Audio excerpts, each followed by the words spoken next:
Especial hoy 1 de mayo, Día del Trabajador en el país y que se celebra internacionalmente también a un ícono en lo que es la dirigencia sindical en el país, un hombre muy apreciado, muy reconocido y al cual nosotros le tenemos una admiración, un cariño y un respeto realmente extraordinario.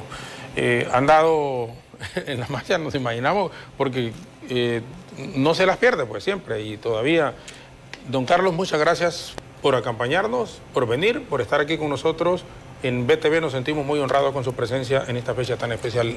Y muchísimas gracias, muy buenas tardes o muy buenas noches, dependiendo en el horario que nos estén viendo y en el país en donde también ven en este momento la entrevista que vamos a comenzar a formularle. Sí, muchas gracias. Y realmente este día es mundial, es una conmemoración mundial de compañeros dirigentes sindicales que en Washington fueron ahorcados hace como 123 años. Una lucha contra el sistema capitalista en el fondo y en definitiva una decisión de los grupos de poder en los Estados Unidos de ahorcarlos. Entonces, para estos 1 de mayo, quien convoca es el 1 de mayo. No es Carlos Reyes, no es el sindicato tal, no es la confederación tal, no. Es el 1 de mayo porque, como usted lo dice, es una institución y de carácter internacional. Así que muchas gracias por la invitación. No, todo lo contrario. Gracias a usted por acompañarnos, porque es una fecha tan especial, una fecha en donde han estado en el transcurso de la mañana, en el transcurso del mediodía de hoy, con los discursos de los dirigentes, los 3 discursos centrales, en un momento realmente bastante crítico para nuestro país, definitivamente, aun cuando se ha retirado los 2 proyectos de decreto que habían generado una polémica enorme del Congreso Nacional por parte de este presidente de este poder del Estado, pero no deja de preocuparnos muchísimo, sobre todo, don Carlos, la situación actual que está viviendo el pueblo hondureño, al margen del retiro, obviamente, de estos 2 decretos que se habían aprobado en la Cámara Legislativa. Sí, lógicamente eso es una preocupación, entiendo yo, general, excepto para aquellos que quizás no les importan las cosas, ¿va? Pero el país sufre fundamentalmente del mismo viejo problema, o sea, el atraso y la dependencia. Y ese atraso y esa dependencia tienen un profundo análisis para presentarlo. Y superar esos problemas de atraso y dependencia, que es un problema político, implica pasar, en el caso de Honduras, por superar el problema de la falta de institucionalidad que tenemos. Porque estamos en una situación, digamos, posgolpe, que no se ha resuelto y más bien se ha agudizado con el régimen que tenemos en la actualidad. Esos 2 problemas de atraso y dependencia los tenemos prácticamente a partir, incluso desde que nos independizamos de España. 1821 nos independizamos de España como Centroamérica, como un solo país. Y más o menos allá por 1836, 1836, se empezó a dividir los 5 países, pues se va a dividir esa unidad en 5 países. Quedamos prácticamente 5 países minusválidos.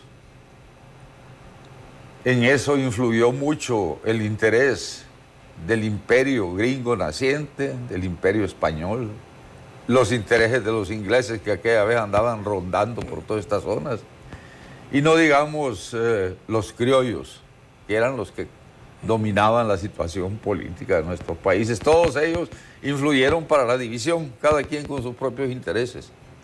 De ahí para acá, ¿qué ha pasado? El país, el único país que ha adquirido un mayor desarrollo y que ha tenido mayor estabilidad es Costa Rica. ¿Por qué? Porque ha tenido una institucionalidad casi permanente. Ahí solo hubo 2 golpes de Estado.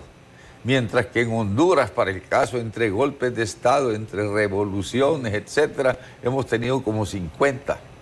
Nicaragua también otro problemal, El Salvador, Guatemala. Entonces el país que más avanzado es Costa Rica. De la región centroamericana es Costa Rica, bueno, Panamá, que ha tenido relativa Panamá, estabilidad. pero Panamá, recuerde que fue separación, claro, fue separación de Colombia. Pero entonces el problema pues está en que la cuestión institucional es clave, y eso es lo que no hemos podido entender. Y es clave porque si realmente queremos tener una nación, esa institucionalidad es importante. Y entonces no hemos podido desarrollarnos como nación, no hemos podido desarrollarnos como república. Y a tal grado la situación es tan grave que hoy ya, independientemente del respeto de lo que piensen de otra forma, pero hay mucho descaro en la intervención de los Estados Unidos. Por ejemplo, la embajadora esta de los Estados Unidos.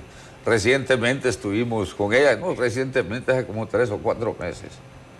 Y nosotros le cuestionábamos el hecho de la intervención en Honduras y en el caso de salir ella diciendo el presidente fulano y apoyarlo. Y le decíamos, todo lo que sucede en este país va a ser responsabilidad de ustedes. No le gustó, pero de todas maneras esos son puntos de vista nuestros y que consideramos de alguna u otra manera objetivos. Entonces, sobre la pregunta en general, lo central aquí es que seguimos siendo un país atrasado y dependiente y que la superación de estos problemas pasa por una solución política. Y esto más, Honduras no se puede desarrollar a los niveles que está hoy la humanidad en los avances tecnológicos, etcétera, ella sola. Tenemos que volver a las 5 repúblicas, que era el ideal morazánico. Solitos no hacemos nada. Aquí vamos a seguir patinando, usted, sus hijos, sus nietos, porque es imposible hoy, con los avances tecnológicos, que nos desarrollemos uno solo. Vea usted cómo el proceso de la transnacionalización de la economía es la que domina. Aquí las empresas que hay ahora se venden y el gobierno ni cuenta se da. Vaya, por ejemplo, la empresa donde yo he trabajado toda la vida, la cervecería hondureña, ha tenido 5 transnacionales dueñas. Se compra, se vende, hacen lo que quieren. ¿Y qué? El gobierno ni cuenta se da. Y no digamos en las telecomunicaciones, no digamos en la cuestión de los combustibles, no digamos en las importaciones, no digamos en una serie de cosas, pues toda la dominación cada vez es más sobre el país y el gobierno cada vez va relegado a tener menos intervención en la economía, ya casi solo se ha quedado manejando policía y lo poco que queda de salud, lo poco que queda de educación, lo poco que queda de obras públicas, etcétera. Pero entonces, como decía, todo este problema político tenemos que resolverlo como país y tenemos que resolverlo como región. Como región. O sea, que si no hay un entendimiento, un acercamiento, y ahora con el nuevo presidente de El Salvador, por ejemplo, para hacer un parangón, las declaraciones, y sabemos el problema que va a enfrentar de entrada con el presidente nuestro, que ni siquiera lo está invitando a la toma de posición ni al presidente de Nicaragua. Entonces, ¿cómo a nivel de región puede, a cortísimo plazo, haber alguna posibilidad de que nos entendamos y que seamos, como región, una única en Centroamérica? Y claro, eso se pone más difícil, como se pone más difícil en el continente, fíjese. O sea, no es casualidad que en todo Sudamérica esté todo este tipo de conflictividad y que también lo tengamos en Centroamérica. Y esa conflictividad siempre de alguna u otra manera se impulsa o por los vecinos o por el vecino del norte. Eso así ha sido históricamente y no nos hemos podido salvar de ello. Y es una lástima porque cada vez nuestros pueblos son calificados de distinta forma. Antes nos decían Bananas Republic. Hoy, con todas esas caravanas de gente que sale, de migrantes, a uno en el exterior, cuando habla de Honduras, la gente solo dice caravanas. Y, lógicamente, un país muy atrasado, muy dependiente, y en cuanto a pobreza, quizá el más pobre, bueno, según la CEPAL es el más pobre del continente.